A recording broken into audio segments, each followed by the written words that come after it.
할렐루야 샬롬 하고 우리 인사합니다. 할렐루야 샬롬 샬롬 샬롬 샬롬 샬롬. 하나님 사랑합니다. 여러분 주 안에서 사랑합니다. 나의 말을 듣고 행하는 자 15절에서 27절까지 내용이죠.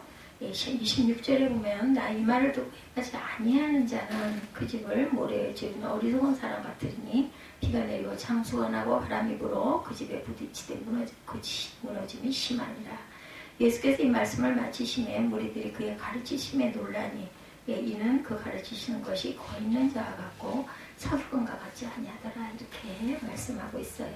충격은 균열을 일으키고 균열은 무너짐을 가져오며 무너짐은 곧 혼란을 불러일으킵니다. 제가 혓바늘이 심하게 나가지고 발음이 자꾸 좀 이렇게 옆으로 가요. 이해하시기 바랍니다. 지금 전 세계 곳곳에서 지진으로 또한 허리케인으로 코로나19는 말할 것도 없고 이런 그 천재재변들이 많은 곳에서 심하게 많이 일어나고 있습니다. 마지막 때에 그런 현상 같죠. 충격 때문에 무너짐이 있는 것인지 든든하게 지지 않았기 때문에 무너지고 쓸려가는 건지 무너지면 한순간에 모든 것을 정말 앗아가 버리죠. 어느 날 길을 잘 가고 있던 사람이 벼랑간에 무너지다 보면 쑥 땅속으로 꺼져버리는 기가 막힌 안타까운 그런 모습들. 우리는 지진과 허리케인과 산불과 같은 자연재해에 절대로 막을 수가 없어요. 아무리 과학이 발달됐어도 그것을 물론 방비를 해서 이제 건축이나 이런 곳에 지진을 대비해서 우리나라도 이제 건축에 그런 부분이 가미돼서 들어간다라는 이야기를 수년 전에 들었습니다. 그렇지만 그렇게 짓는다 해서 그 집이 아무 문제가 없지는 않죠. 여러분들 아실 겁니다. 자연재해로부터 우리 스스로를 보호할 수 있는 든든한 집을 짓는 것 뿐이지 그 자연재해 자체를 우리가 막을 수는 없다. 자연의 섭리로 일어나는 지진과 허리케인, 산불, 우리 힘으로 쓰나미 막을 수가 없습니다. 지금 이 땅은 균열과 무너짐의 소리로 가득합니다. 실제 모습도 그럴 뿐만이 아니라 내면적인 아니면 사람들의 그런 마음밭도 그렇게 아주 여유가 없고 급하고 바쁘고 빠르고 더 점점 달려다닙니다. 그런다고 아무리 기가 막히게 달려다니고 로켓을 타고 어디를 간다 해도 세계 그 천재재변은 어쩔 수가 없다라는 것. 지난 2년간 코로나의 그 여러 가지 그 재해로 인하여서 개인과 가정, 교회, 국가의 균열과 무너짐이 도미노처럼 점점 크게 번져가고 있죠. 물론 우리는 근본적으로 코로나 바이러스의 발생을 막지는 못합니다. 그러나 대처하는 능력과 지혜라도 또한 마음가짐이라도 더욱더 하나님께 의지하는 믿음과 마음이 있어야 할 것인데 그러지 못하는 그런 사람들이 참 안타깝죠. 왜냐하면 우리 마음에 불안과 공포가 있어가지고 우리 육신과 정신에 좋을 게 아무것도 없습니다. 근데 그게 억지로 되는 건 아니에요. 아무리 그렇게 생각을 안 하려고 해도 마음이 여유가 없고 마음에 불안이 찾아오면 어쩔 수가 없죠. 방법은 기도하는 거고 내 지혜로 지난 어느 날 제가 차 타고 오다가 들은 얘기 세상의 이치에 바른 그런 생각 정말로 옳은 것 같죠. 그렇지만 그것이 진리를 따라가지 못하다. 진리는 말씀 하나라는 것을 절대로 잊지 마시고 앞으로 일어날 일에 대해서 저도 그렇습니다. 밤에 어제도 누워서 생각을 하니까 앞으로 2, 3년 후에는 내가 어떻게 되어 있을까? 나는 어떻게 살아갈까? 이런 생각이 들어요. 들지만 내가 어떻게 할 수 있는 부분은 아니잖아요. 내가 오늘의 최선을 다하고 좋은 마음을 가지고 하나님께 구하고 기도하고 그리고 앞으로 일어날 일은 그때 어떡합니까? 오늘 일 오늘 해결해 나가고 또 새롭게 오늘 일 그렇다고 해서 난 할 수 없으니까 손 놓고 또 있을 수는 없는 거죠. 어떻게든 해서 최선을 다하면서 살아가려고 우리가 노력해야 된다는 거죠. 대처하는 능력과 지혜라도 갖췄으면 좋겠는데 우리는 초기 발생과 사후 대처에 실패하면서 2년 동안 균열과 무너짐을 반복하고 살아가고 있어요. 어쩔 수 없이 처음 겪는 일 아니에요. 그 전에 사스인지 이런 것들 몇 가지 있었지만 그때는 이런 일들이 이렇게 우리 마음에 피부로 그렇게 바짝 다가오는 일들이 없었습니다. 가슴이 아픈 일이죠. 오늘 본문 말씀에 예수님의 비유가 생각이 납니다. 반석 위에 집을 짓는 지혜로운 사람과 모래 위에 집을 짓는 어리석은 사람을 잘 아는 말씀이에요. 이 말씀. 예수님은 나의 이 말을 듣고 행하는 자 24절에 반석 위에 집을 짓는 지혜로운 사람 같아서 비가 오고 창수가 안 오고 바람 앞에서도 흔들리거나 무너지지 않을 것이다. 이렇게 말씀하고 있어요. 그죠? 어떠한 일이 있어도 나의 이 말을 듣고 행하지 아니하는 자는, 그 다음에 그 말씀이 나오죠. 25절에 비가 내리고 창수가 나고 바람이 불어 그 집에 부딪히되 무너지지 아니하나니 이는 주추를 반석 위에 세운 까닭이다. 근데 나의 이 말을 듣고 행하지 아니하는 지금 그 집을 어디에? 모래 위에 세운 것 같다. 뭐 모래가 집 짓는 거, 모래성 어렸을 때 여러분들 좀 만들어 보셨어요? 저는 기억이 납니다. 손등을 집어넣고 그 위에다가 모래를 잔뜩 쌓으면서 콩콩콩 다져가지고 나중에 손을 쑥 빼면 그 동그랗게 집처럼 그렇게 만들어지면 너무 좋아했던 그 어린 기억이 납니다. 그런데 뭐 그거 슬쩍 건들면 푹 쏙 주저앉잖아요. 그래가지고 또 안타까워서 만들고 했던 기억이 납니다. 두 사람 중에 지혜로운 사람과 어리석은 사람의 비교가 나오죠. 어느 한 사람에게만 비와 창수가 바람의 고난이 있었던 것이 아니고요. 두 사람 모두에게 25절과 27절에 똑같이 임했다라는 거죠. 비가 내리고 창수가 나고 바람이 불어 그 집에 부딪히되 무너져 그 무너짐이 심하니라. 25절에는 비가 내리고 창수가 나고 바람이 불어 그 집에 부딪히되 무너지지 아니하나니 이는 주추를 반석에 놓았다. 모래 위에 쌓은 사람은 그저 무너짐이 심하게 폭성 무너졌다라는 거죠. 예수께서 이 말씀을 마치시며 무리들이 그의 가르치심에 놀라니 이는 그 가르치신 것이 권위 있는 자와 같고 그들의 서기관과 같지 아니하느니라. 아주 뭔가 달라, 그죠? 예, 그런 그 느낌들을 가졌다라는 거죠. 예, 코로나도 마찬가지입니다. 어느 특정한 나라에만 코로나 같은 거 닥친 것이 아니죠. 전 세계 모든 나라에 똑같이 코로나는 발생했습니다. 그럼에도 어느 나라는 상대적으로 큰 피해가 없이 이겨내고 잘 가고 있고, 잘 간다고 볼 수는 없어요. 아슬아슬하게 그저 염려와 근심 속에서도 그래서 씩씩하게 잘 유지하고 가고 있고, 어느 나라는 균열과 무너짐의 피해가 큰데 이 차이가 바로 이런 차이. 반석과 모래에 관한 의미를 묵상해 보면 근본적으로 엄청난 차이가 있죠. 그냥 뭐 쉬운 얘기, 차라리 당연하지, 그렇죠? 생각해보면 당연한 일입니다.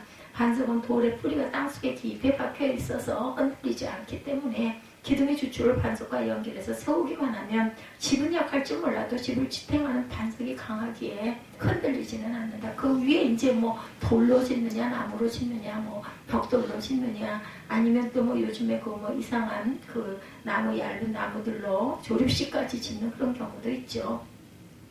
그러나 모래는 후속해서 지탱할 뿌리가 없기 때문에, 그저 아까 말씀드린 대로 예쁘게 톡톡톡 두들겨서 다져서 예쁘게만 잘 지었네 해도 손을 뺄 때 또 쿵 무너져 버리는 수도 많습니다. 이렇게 아주 쉽게 무너진다라는 거. 바람에 날릴 정도로 움직임력이 없기에 모래의 집을 세우면 흔들리고 무너짐을 피할 수가 없게 된다. 사실 반석 위에 집을 세우는 일은 복잡하고 일이 많고 시간이 걸리고 비용도 들고 정말 힘이 너무너무 많이 들고 우리는 뭐 상상도 할 수 없는 일, 그 집 짓는 거 이렇게 지나가다가 건축하는 지나가다 보면 뭐 어마어마하고 대단하죠. 요즘에 아파트 건설이 대단합니다. 검산 쪽으로 가다 보면은 아예 아파트 숲이 되겠다. 아직은 그 일이 조금 길이 잘 빠져서 그쪽으로 제가 갈 때가 많습니다. 그래서 아파트 건설에 택지를 조성할 때 집안에서 암석이 발견되면 건축회사는 난감해진다고 그래. 그렇겠죠. 그것도 깨뜨려내야 되는데, 예, 이는 일이 복잡해지고 시간이 많이 걸리고 비용도 기가 막히게 많이 들겠죠. 우리는 삶도 마찬가지입니다. 언제부턴가 쉬운 일만 찾으려 할 뿐 근원적인 일에는 무관심해요.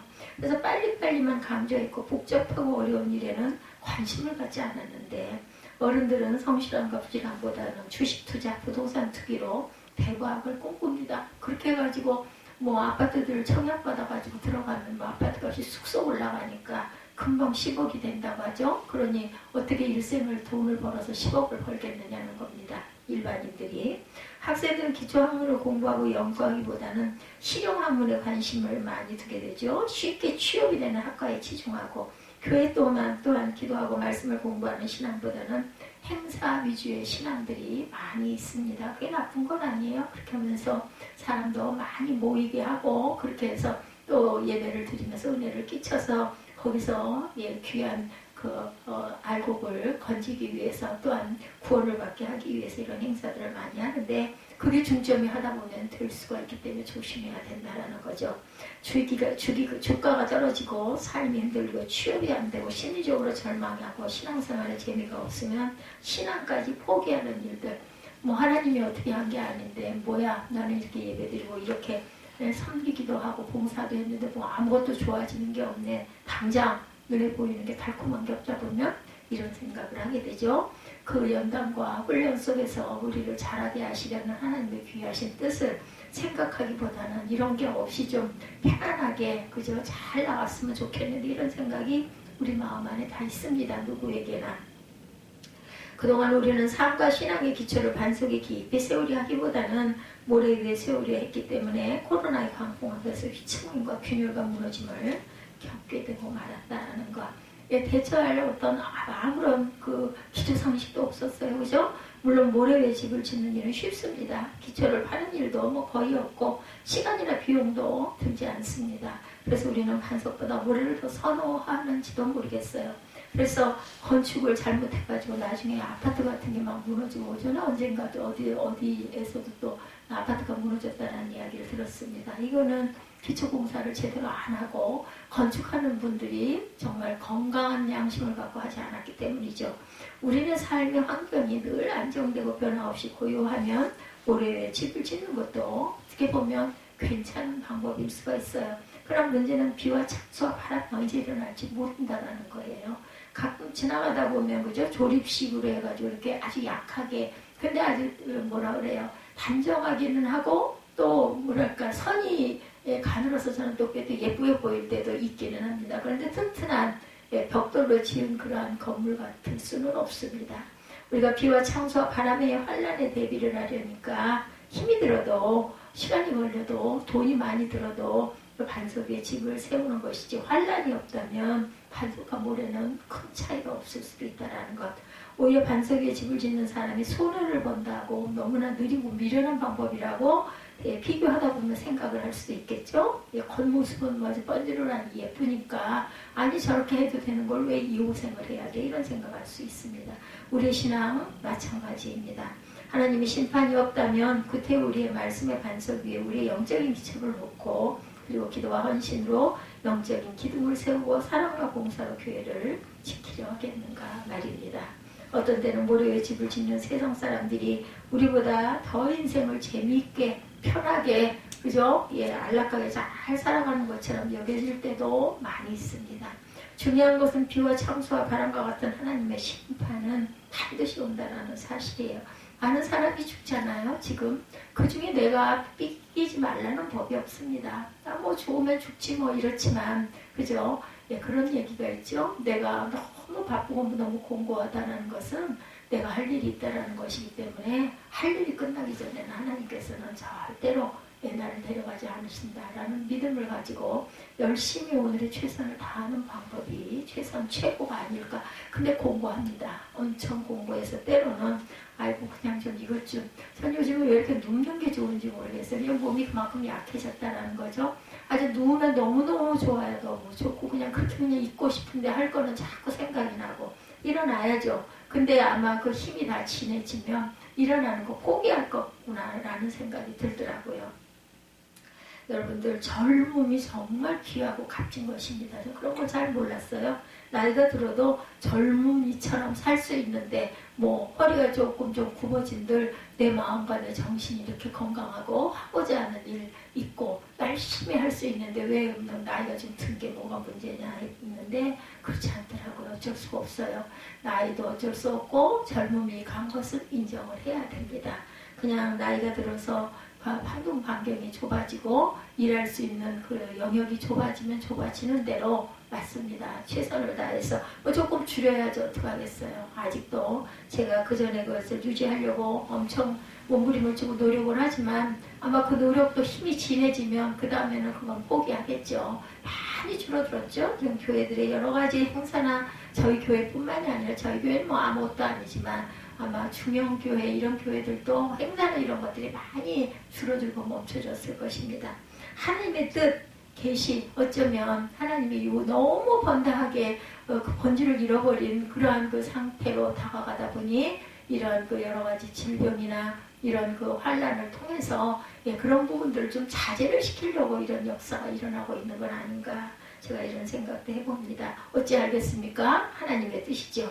문제는 하나님의 심판의 때는 우리가 조절하거나 우리 힘으로 막 쓰이는 것이 아니라는 것. 단지 우리는 하나님의 심판에 대비합니다. 코로나19, 오미크론, 그게 일어나서 거기에 요즘에 보면은 마스크를 물속에서도 끼고 수영을 할 수가 없겠죠. 호흡이 있어야 하니까. 근데 물속을 걷는 분들은, 나이 드신 분들은 다 그 마스크를 하나씩 끼고 손들을 잡고 빙 둘러서가지고 이렇게 원을 돌고, 어제 같은 경우에 보니까 또 말을 굉장히 얘기들을 많이 해요. 대화를 많이 하는 게 물론 정신 건강에 좋아서일 수도 있지만 저렇게 해서 운동이 되겠나 이런 생각이 제가 잠깐 들더라고요. 또 그 나름으로 그렇게 물속에서 시원하게 스트레스를 푸는 방법, 그것도 건강에 도움이 될 수 있겠죠. 우리는 하나님의 심판에 대비할 뿐이다. 그래서 심판이 있다고 믿는 사람은 삶과 신앙의 기초를 간섭 되시는 예수님께 두는 것이고, 심판이 없다고 생각하는 사람은 삶의 기초를 흔들리는 세상의 모래 위에 두며 살고 또 모르고 살고 그렇게 살고 갑니다. 그런 게 어딨어? 이렇게 생각하면서 죽는 순간까지 깨닫지 못하고 가죠. 누군가가 있어서 손잡아주고 돌아가는 마당에 제가 그런 마음이 들더라고요. 그 정배우님, 마지막 때 아들이, 믿는 아들이 옆에 있으니까 다른 것보다는 그분 손 붙들고 구원을 받으실 수 있도록 해서 돌아가시게 할 수 있을까? 물론 언제가 될지 모르죠. 그게 몇 년 후가 될지 10년 후가 될지 또 1년 후가 될지는 모르지만 어제 저는 그 마음에 기도를 했습니다. 제발 아버지 돌아가시기 전에 예수 믿고 구원받게, 그 가정을 위해서 제가 기도했는데 그 어머니를 위해서도 기도했고, 그래서 하나님의 은혜와 역사가 제 기도가 부족해서일 수도 있겠지만 하나님의 섭리가 있으시겠죠. 한편 예수님은 나의 말을 듣고 행하는 자 24절에라는 말씀에서 행하는 것에 초점을 맞추고 계심을 우리가 알 수 있습니다. 그래서 입으로만 주여 주여 하는 자 21절에 그게 아니라 몸으로 아버지의 뜻대로 행하는 자라야 할 것이다 라고 말씀하죠. 이어 천국에 들어갈 수 있다라고 말씀합니다. 그래서 우리가 입술로 고백하고 알고 예배를, 기도를 요즘에서는 뭘 주시옵소서라는 것보다는 하나님께서 우리 연초해 주신 말씀을 읽으면서 마음속으로는 그 사람 한나야 하고, 아니면 이온정 집사 이렇게 기도를 입술로 밖으로 뱉진 않아도 마음으로는 그 사람 말씀을 읽으면서 기도를 제가 합니다. 아버지 뜻대로 행하는 자이어야 천국에 들어갈 수 있다는 거죠. 물론 주여 주여는 쉽습니다. 입으로만 하면 되는 것이기 때문이죠. 근데 입으로 하는 건 아무 소용이 없어요. 우리가 얼마만큼 몇 프로나 그 주여 주여 하면서 믿음을 가지고 고백을 하는지는 중심을 아신 하나님이 아시는 거죠. 우리는 입술로 그렇게 한다지만 네가 나를 정말 주여 주여 하는 그 부르짖음으로 정말 부르고 있느냐, 아니면 그냥 습관처럼 입술로만 립싱크라고 그러죠. 립싱크 하고 있느냐는 아셔요. 주여 주여 하는 신앙은 모래 위에 집을 짓는 신앙일 뿐이다. 아무런 믿음이 없이 그저 입술로만 하는 것은, 분명한 것은 예수님이 원하시는 신앙은 입으로 하는 신앙이 아니고 어떻게 해요? 몸으로 행하는 신앙이며 반석 위에 집을 짓는 신앙이라는 것이죠. 우리 역시도 입으로 하는 신앙생활을 하고 있지는 않은지, 그래서 세상 사람들에게 무슨 교회 다니는 사람들이 말만 잘해, 말도 잘하고 행함도 나름은 열심히 하려고 애를 쓰네, 이런 말을 들어야 하는데 정말 교회 다니는 사람들 정말 말 안 하는 자네, 이런 말을 듣지 말아야 되겠죠. 비아냥거리는 소리. 사실 온전한 신앙은 기도를 했으면 기도한 대로 살아야 하고, 그리고 말씀을 읽었으면 읽은 말씀대로 살아야 하는데 쉽지가 않습니다. 저부터도. 우리는 통성기도 열심히 하려고 노력하고, 말씀을 또한 1년에 몇 번 통독을 했다 이런 이야기들을 자랑처럼 많이 하지만 기도와 말씀대로 행하고 살아가고 있지는 못합니다. 그래서 입만 살아있는 신앙인이 되고 말기도 하죠.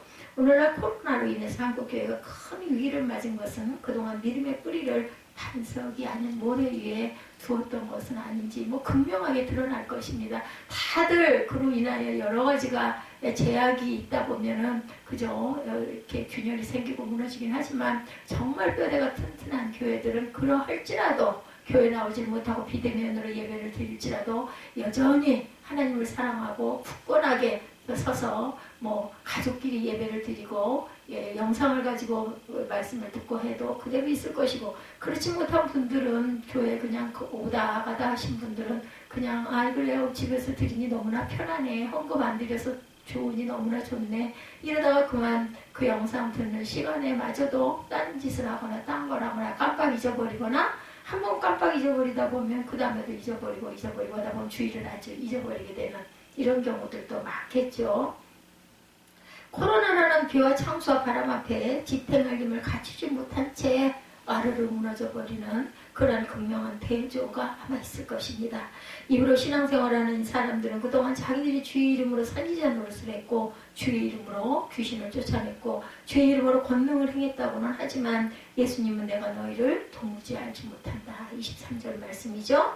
그들은 겉으로, 입으로는 예수님의 이름을 부르고 내세웠지만 속으로는 자기 이익을 먼저 챙기려고, 겉으로는 하나님을 위해 일한다고 했지만 속으로는 세상의 자리를 탐냈고, 그리고 겉으로는 권능을 행한다고 말하지만 속으로는 예수의 이름을 팔아서 자기 권위를 세우려고 하기에 바쁘지는 않았는지 생각해 봐야 되겠습니다. 그래서 예수님은 이에 대해 양의 옷을 입은 일이다. 15절에 보면은 이렇게 말씀하고 있어요. 양의 옷을 입은 일이라고 말씀하고 있죠. 거짓 선지자들을 삼가라. 양의 옷을 입고 너희에게 나오니 속에는 노략질하는 일이라. 여기 말씀이 15절부터입니다. 노략질하는, 양의 옷을, 겉옷은 겉으로 보기는 양 같은데 속에는 이리가 들어앉아 있다라는, 우리가 죄성을 갖고 있기 때문에 누구에게나 이 속에 이리가 들어있을 수 있습니다. 근데 그것을 우리는 다른 게 뭐예요?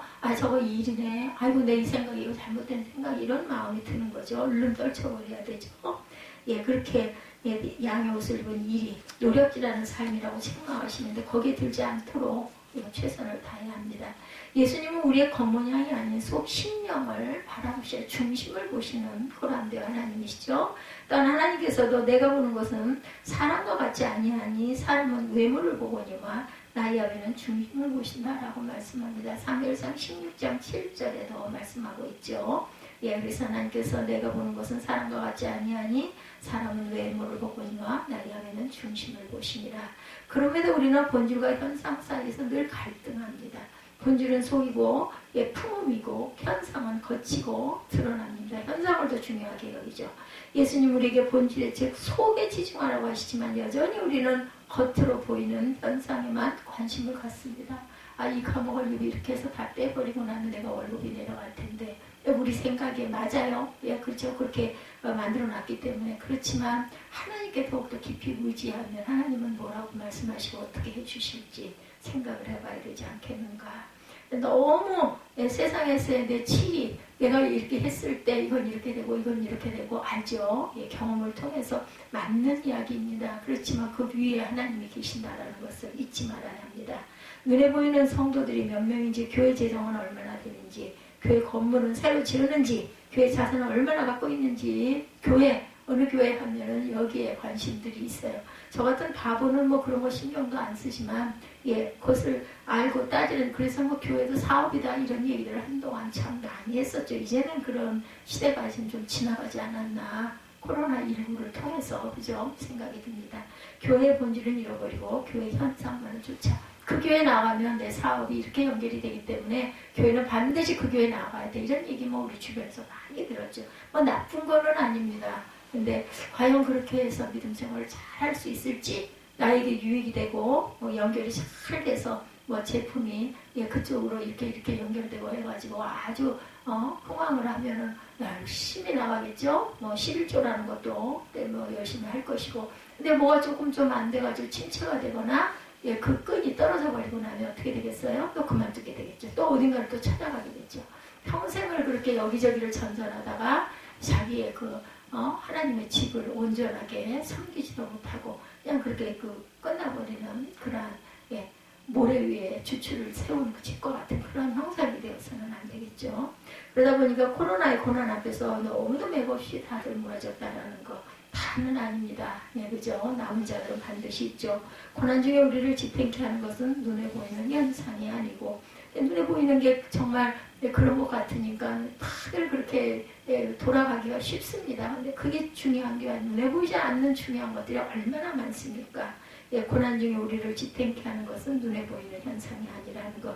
우리가 품은 영적인 본질, 우리는 그동안 본질에 관심을 갖지 못했고 모래 위에 집을 짓는 것 같이 영적인 뿌리가 흔들리고 마는 것, 그 부분에 관심을 깊이 갖지 못했기 때문에 예수께서 바리새인과 서기관들을 책망하신 이유도 그들의 겉과 속이 달랐기 때문입니다. 즉 겉으로는 의로운 척했지만 속으로는 죄악을 품고 내 욕심, 내 영리를 품고 있었기 때문이다. 그래서 예수님은 그들의 겉과 속이 다른 회칠한 무덤이라 하셨고 외식하는 자다. 외식 좋잖아요. 나가서 밥 먹는 거 정말 좋습니다. 이런 짓을 자꾸 영적으로 해서는 안 된다는 거. 바리새인과 서기관뿐만 아니라 거짓 선지자들 겉으로는 양의 옷을 입고 정말 마른 번드르르하게 잘하죠. 말씀도 막 줄줄 외우죠. 그런데 속으로는 내 속셈을 차리고 있다는 거. 내가 이렇게 해가지고 이 성도 한 명 한 명을 내가 이렇게 붙들어서 영입을 하면 나에게 어떤 머리에 그저 관이 씌워질 텐데 유명한 직책을 또 줄 텐데 이런 욕심 그렇게 품고 가는 것은 이가 누력질하는 것과 똑같다라는 것. 바리새인과 서기관뿐만 아니라 오늘 본문의 거짓 선지자들도 겉으로는 양의 옷을 입었지만 속으로는 이리와 같이 노략질하는 마음을 품고 있다고 지적하고 있습니다. 양과 이리는 본질부터 다르죠. 그리고 품는 마음도 다르고 행하는 것도 다릅니다. 그리고 우리는 스스로 양의 탈을 쓴 이리가 되지 않아야 하면 물론이고 양의 탈을 쓴 이리를 분별할 줄 아는 지혜도 또한 가져야 된다. 우리 운전하고 갈 때 제가 요즘에 늘 그 얘기 많이 합니다. 방어 운전. 나는 바르게 가는데 뒤에서 앞에서 달려드는 그런 걸 어떻게 막을 길은 없어요. 근데 그런 부분에 신경을 쓰고 거리도 좀 두고 속도도 조금 늦추고 이렇게 열심히 좌우를 살피면서 갈 줄 아는 방어 운전 상당히 필요한 거죠. 모래 위에 집을 짓는 자, 입으로만 신앙생활을 하려는 자, 예수님의 이름을 앞세워서 자기 이익을 챙기라는 자들은 자신들이 예수님께 칭찬을 받아야 된다라고 생각을 하지만 예수님은 그들의 행위를 불법을 행하는 자다. 23절에 규정하고 있습니다. 불법은 칭찬을 받아야 할 일이 아니라 죄값을 치러야 할 일이죠. 오늘날 우리는 혹시 칭찬받을 일과 책망을 받은 일을 혼동하고 있지는 않은지, 또한 그들은 자신들이 예수님에게 가까이 나아갈 수 있는 자격을 갖췄다고 생각하지만 예수님은 그들에게 내게서 떠나가라고 명했다라는 사실이죠. 그들은 자기들 나름대로 신앙생활을 잘한다고 생각하겠지만 그들의 신앙은 예수님과는 전혀 상관없는 책망받는 신앙이 되고 있지는 않은지, 자기 뜻대로 하는 사역과 아버지 뜻대로 하는 사역은 아주 천지 차이죠.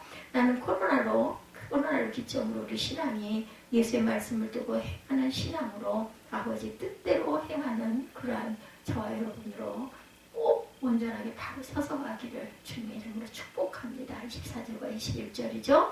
다시 한번 무장해야 하는 줄로 믿습니다. 그렇지 않으면 우리의 신앙은 불법이 되고 예수님께 버림받는 신앙이 되고 평생을 교회를 왔다 갔다 하며 예배를 드리고 수천 번을 예배를 드리고 찬양을 하고 했다 할지라도 내가 너를 모른다. 기가 막힐 일 아닙니까? 절하고 예외는 아닙니다.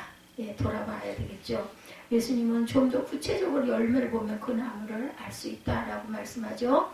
열매는 품은 성품이 겉으로 드러나는 것이기 때문에 품은 것이 좋으면 드러나는 것도 좋겠죠. 그리고 드러나는 열매를 보면 품은 성품을 가늠할 수 있다라는 것. 무엇을 품고 있는지, 그렇죠?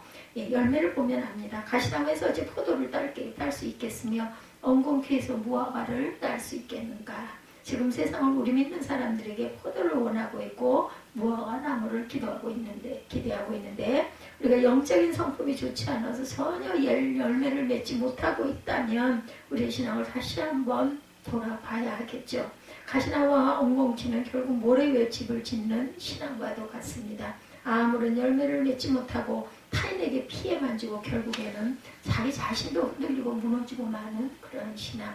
만일 우리의 신앙과 우리의 교회가 그동안 단속의 집을 짓고 행함으로 보여주며 선한 열매를 맺혔다면 코로나의 고난에서 더욱 빛을 발하고 더 많이 기도하고 더 많이 모이기에 힘쓰겠죠. 근데 코로나의 고난 앞에서 맥없이 무너지게 된 것은 결국 우리가 모래 위에 집을 짓고 입으로만 신앙생활을 했고 가시나무와 엉겅퀴로 이웃의 폐해를 끼친 까닭이 아닐까 생각해 봐야 되겠죠. 코로나의 고난 중에 땅의 교회가 방역수칙 준수의 본이 되어야 할 이유가 여기에 있습니다. 우리가 잊지 말아야 할 것은 비와 창수와 바람의 심판이 언제 닥칠지 모른다라는 거예요. 나는 안전하니까, 나는 아무 문제 없으니까 그렇게 여기고 나가서는 안 되죠. 나무마다 찍혀 불에 던져지느니라는 심판을 피할 수 없다라는 건 누구도 예외는 될 수가 없어요. 심판에 대한 경각심을 갖고 천국에 들어갈 수 있는 자격 조건을 늘 염두에 두면서 살지 않으면 지금의 코로나와는 비교할 수 없는 더 무서운 심판, 앞으로 뭐가 올지 우리가 어찌 알겠습니까? 맥없이 쓰러지고 만다는 그냥 내일 염려할 게 없어요. 내일 무슨 일이 일어날지 우리가 어떻게 합니까? 오늘의 최선을 다하는 게 차라리 낫겠죠. 그런 의미에서 이런 그 코로나 2년이 넘겨 지금 가고 있는 그런 고난, 우리에게 많은 것을 일깨워주는 기회도 된다는 것을 잊지 마십시다. 지금이라도 우리의 신앙을 말씀의 반석 위에 세우고 입으로 하는 신앙이 아니라 행함에 초점을 맞추고 좋은 신앙으로 좋은 열매를 맺고 비와 창수와 바람 같은 고난과 불에 던져지는 심판을 대비하고 준비하는 기회로 삼는다면 코로나의 고난이 오시는 능히 이겨낼 줄 믿습니다. 코로나는 결국 신앙의 본질로 돌아가라는 하나님의 명령이라고 생각합니다. 바라기는 하나님의 명령 앞에 겸손히 순종함으로 무너짐이 아닌 세워짐으로 심판이 아닌 구원으로 책망이 아닌 칭찬으로 영적인 선순환을 이루는 저와 여러분들 새생명 새빛교회 되시기를 주님의 이름으로 축복합니다.